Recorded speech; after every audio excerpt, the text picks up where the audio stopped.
याद रखना, हर एक भरमाने वाला व्यक्ति अपनी मुट्ठी को बंद कर लेगा। क्या करेगा?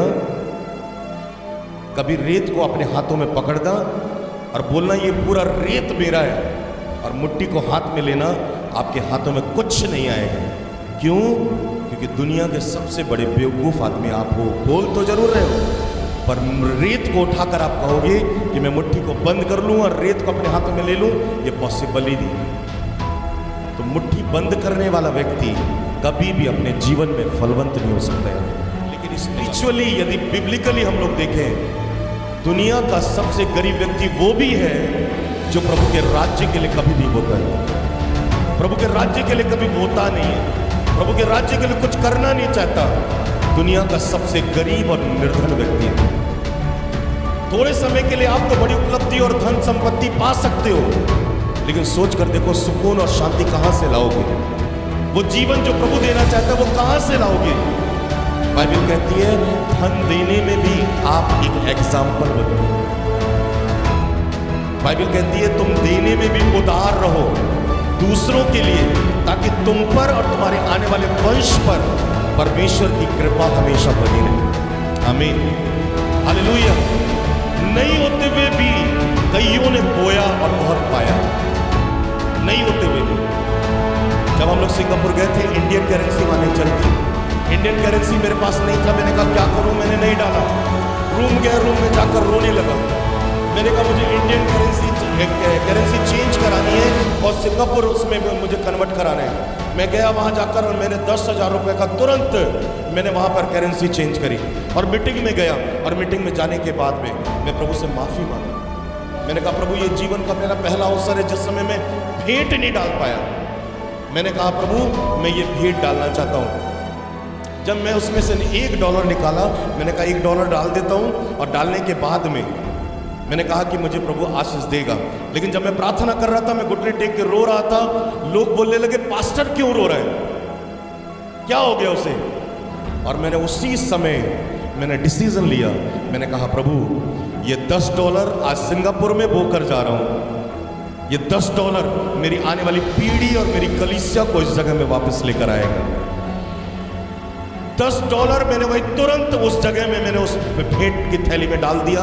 कोई कंप्लेंट नहीं, कैसे करूंगा, क्या करूंगा, कोई पता नहीं। $10 जो मैंने 10,000 का जो डॉलर मैंने लिया था सिंगापुर करेंसी में, मैंने पूरा डाल के आया वहां पे। मैंने कहा प्रभु, आज बीज बोकर जा रहा हूं, फल मैं काटूं या ना काटूं, मेरे बच्चे काटने तो जरूर आएंगे। और मैं बोकर आ गया। आपको मालूम है, 24, 25 और 26 तारीख को मुझे वापस सिंगापुर जाना है। अभी मेरे पास लेटर है, मेरे फ़ोन में अभी इनविटेशन लेटर है, मुझे इंडोनेशिया जाना है। लेकिन कुछ कारणवश मैं नहीं जा रहा हूँ। मुझे ये घर अभी तैयार होने वाला है, कुछ काम होने वाला है यहाँ, हम इसको खाली करेंगे। ये है गवाही। आपके लिए वो लोग भूखे और प्यासे हो जाएंगे जब आप प्रभु के लिए भूखे प्यासे होते हो। जब दानियल को सिंहों की मांद में डाला गया, राजा सो नहीं पाया। उसने कहा कैसा होगा दानियल? वो भोर कर जाकर उठकर देखता है और पूछता है, दानियल कुशल से है क्या? वो कहता है, चिरंजीवी रहे राजा, खुश रहे। जो परमेश्वर मुझे सब बातों में फलवंत और आशीषित और बचाता हुआ आया, वो परमेश्वर मुझे सिंहों की मांद में भी बचा के रखा है। मुट्ठी बांधने वाले मत बनो। यदि ईसाई बनकर जियोगे तो मुट्ठी बांध कर रखोगे, और यदि मसीह बनकर रहना है तो आपको मुट्ठी को खोलना पड़ेगा। इसलिए मुट्ठी बांधने वाले कभी मत बनो। जब तक सांस है, जब तक ताकत है, जब तक बल है, बोना सीखो खुलकर। कुछ नहीं होगा आपकी लाइफ में, लेकिन एक बात याद रखना, परमेश्वर आपकी लाइफ में डिवाइन हेल्पर्स को भेजेगा। हालेलुया। मैं बहुत चिंतित था। मेरी पत्नी मेरे को हमेशा बोलती थी क्रिसमस के समय, कपड़े नहीं है, कैसे करेंगे, साल लाइफ का पहला क्रिसमस जाएगा कि हम लोग ऐसा करेंगे वैसा करेंगे। प्रभु करेगा, इंतजार करेगा हमारी लाइफ के लिए। लेकिन सबसे बड़ा धन तब है जब परमेश्वर मुझसे और मेरे घराने से बात करना चालू करे और स्वर्गीय बातों को मुझे दिखाए। यह है सबसे बड़ा धन। मुट्ठी खोलो। जब आप खोलते हो, परमेश्वर अपनी महिमा में आपको धनवान बनाएगा। इसलिए वो कह रहा है, धनवानों को कहे कि वो इस युग में जो धन इकट्ठा करके मुट्ठी बांध के रखे हैं वो मेरे राज्य के लिए बोना सीखे।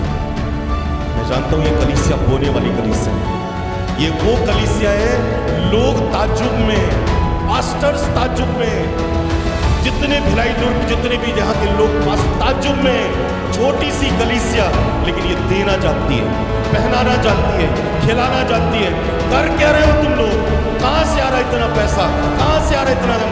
मैंने कहा एक बच्चे से लेकर बूढ़े तक हमारे यहाँ बोना जानते हैं। कुछ रहे या न रहे हम देना जानते हैं, क्योंकि हमने सीखा है अपनी माँ से कि उसने कहा बो तब तुम काटोगे।